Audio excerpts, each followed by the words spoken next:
For the past couple months, I've been revealing a 500 card submission that I sent off to PSA.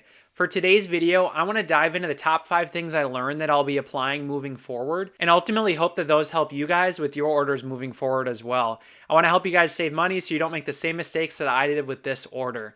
So I will also be giving a financial breakdown based on the requests I've gotten in the comments from quite a few different people. So I'll dive into kind of the numbers and what I actually reasonably expect to make off of this order. So if you're new to the channel, you don't necessarily probably know my grading strategy, and it's probably different than a lot of people that you see online. So I do grade a lot of cards every month, and I make the reveal videos on YouTube. I show the price in the corner so you guys can get an idea of what they go for.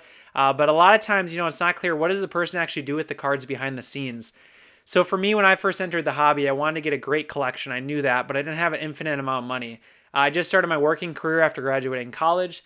And so for me, it was the biggest thing of how can I use cards to try to grow my collection in a good way? And what came to me was grading. I realized pretty quickly when I sent my first 10 card or 20 card order that, wait, if I send 20 cards, I sell 15 of them, the last 5 are free. I can keep those for my collection. I'm not having any sort of risk being tied into having money invested in the cards or, worried about what the value is, because at that point they're ultimately free to me and it's a good way to get cards that I couldn't otherwise afford. So with this 500 card submission, my purpose was to strictly grade these cards and then sell them and then put that money into my collection. So it's, for me, I collect Peyton Manning and Tom Brady. So it would involve, again, grading 500 cards, listing them, shipping them, putting the time in, but taking that money and getting cards, again, for free that I want to keep long-term for my collection.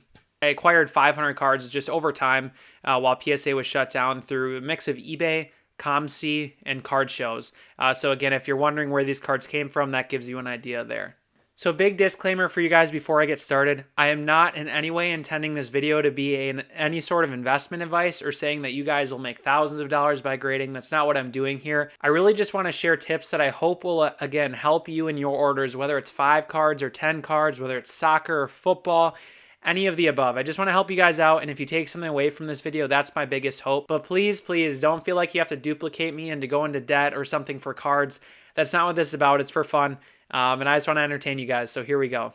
So the first tip that I have is that sales can take longer than expected, and that's okay.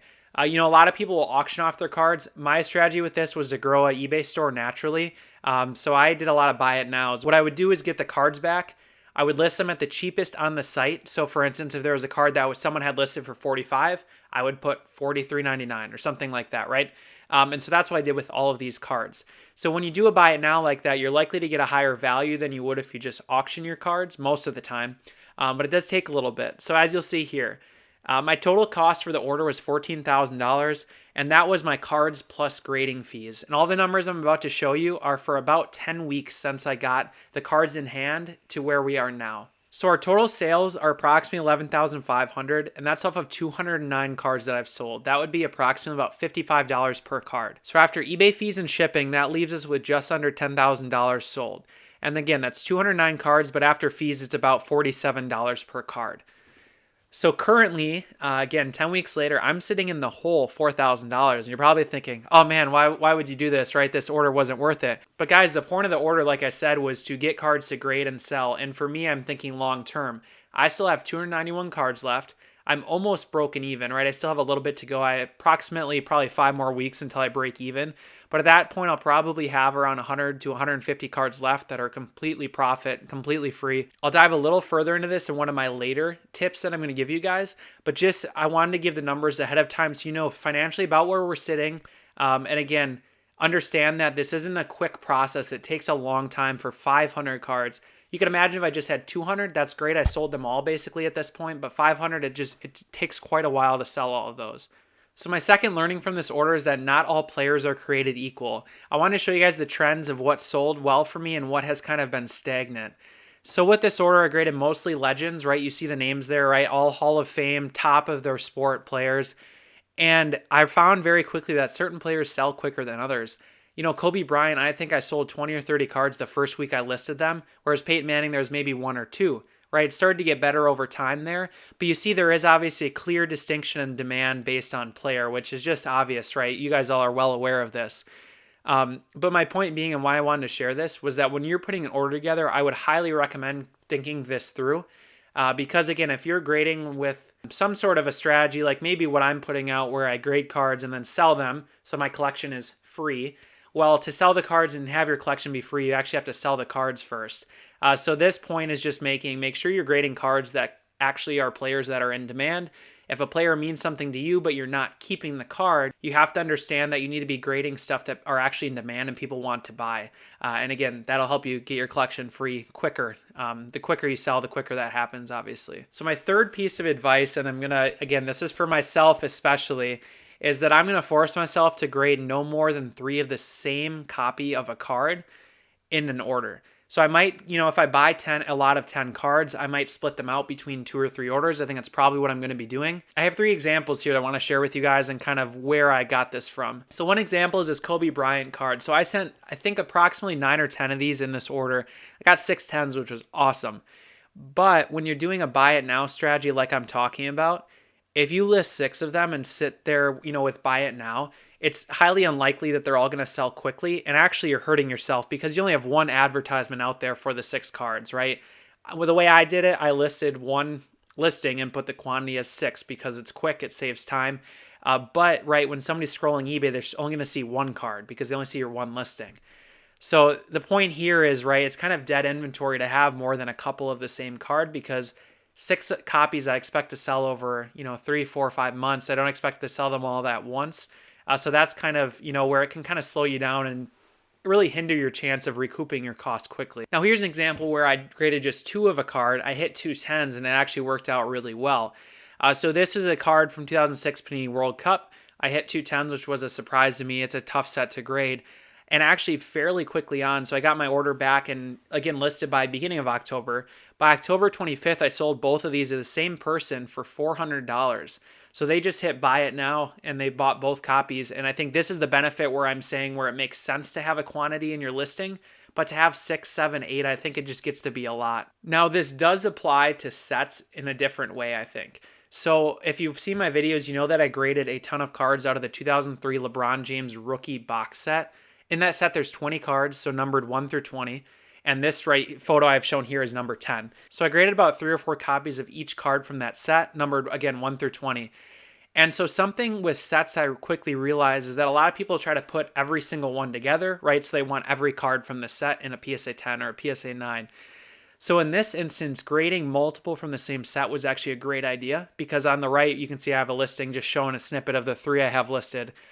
There's a lot of people who went in here and saw that I had, again, 8 or 9 different of the cards. They just buy now on all 9 of them because they want one copy of each of them. So this is an instance, again, where I think duplicates from the same set are super helpful because they help advertise for each other. People will want to buy all of them, and it's helpful when it's all from the same seller because they can save money on shipping, for instance. So my fourth learning is that your time and my time is important, so value it. So the reason I want to share this kind of time analysis I'm going to jump into is because if you're doing this strictly, again, to grade a collection for free, you have to keep in mind how much time you're putting in. Because for me, again, all of us are busy. I work full time. I don't do cards full time. I have to make sure that the amount of time I'm putting in is reasonable and that I'm balancing my life well. So like I mentioned on the first slide, long term, I expect to make about $18,000 to $22,000 in total, again, net sales after eBay fees and shipping. So that'll be between $4,000 and $8,000 in profit. Yeah, I know it's a wide range, but I'm just trying to approximate so I give you guys reasonable values. Likely it will be even higher than this, but I want to be reasonable so I'm not disappointing myself at the end of the day. So I took the time to kind of dive in and really think through how much time I put into, again, put together a 500 card order, scan everything, list it. I broke it down here in terms of total time in hours and then a per card value as well, and that's in terms of minutes. So a lot of time goes in the back end for finding cards and then prepping them and shipping them to PSA. I guessed about a week's worth of work, so about 40 hours. I guess the asterisk I'll put here is that finding cards is not like active work for me, right? I'll just check my eBay save searches or spend an hour on ComC or go to a card show for fun anyway. I still want to include it, but again, to me, that's not work. And I know for some of you, it might feel like work, but for me, it's fun, but I still want to include it on here. And then the same with the prepping for PSA. I absolutely love it, and if you don't, it makes grading harder. But again, I just want to put a note out there for that. The hard part for me, though, becomes the scanning, the listing, the shipping. I don't mind the shipping, honestly. The scanning and listing, though, takes a long time. It's not the most enjoyable for me, I'm going to be honest. You can throw on some music, sit there, and just grind away, but it still takes, for 500 cards, it took me almost 2 full days of work just to list these all. And the reason I'm sharing this again, ultimately, just to keep this in mind. It's a great strategy. You can make a lot of money doing this. And again, if you want, put that money into a collection, but it does take a lot of your time. I added one other point there too for inputting sales. So I do have to account for the fact that I have to update my spreadsheet and keep that in line for taxes at the end of the year. And then finally, I added a spot for miscellaneous and rework. So what I mean by rework, I'm an engineer. Rework to us is when something's inefficient and you have like kind of a loss in your system.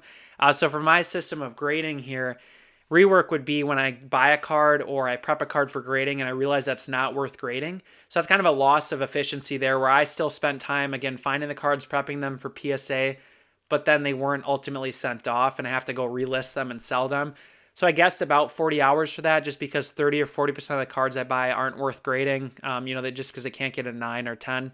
And so that's in here as well. So my total time here is 120 hours. With an assumed profit of $6,000, that'd be about $2,000 per 40-hour work week. And to me, that is a lot of time, but it is a lot of money. And that's a really good way to grow a collection for free. A final point here, please remember this will take months still before the full profit is fully realized. But in the back end too, right? Like even though it takes months for this to be done, I've been grading and submitting more orders, grading and submitting more orders, right? So there's still stuff you can be doing that time and it's all just churning. All that money's slowly coming in. And, once the cards are listed, the only work required on my end is shipping it and inputting it in my spreadsheet, which, as you can see on this, is very minimal. It's about 3 minutes per card for me, so it's really not too bad at all. And a quick note here, too, these numbers are for me. Not everyone's going to be as efficient as I am with some of this stuff. I've done it for a long time, sold on eBay for a long time. I have ways that I can speed it up. So that's where I'm getting these numbers from. And again, I know it's not going to be accurate for everybody. All right. So my fifth piece of advice is that this is a hobby, so enjoy it. I'm saying this as much for you guys as it is for myself. So some of the time it's really easy to get stuck in the weeds here. Look at the numbers, look at your spreadsheets, all the time you're putting in. You just think, man, is this worth it? But then, I take this step back. I look at some of these cards that I've had the opportunity to grade and add to my collection. And I think, man, this is just so fun in hindsight. So this is the last kind of lighthearted point I wanted to make for you guys. That again, no matter how hard you dive into this or how much time you put in, the grading's fun. Enjoy getting the cards back. Enjoy prepping them.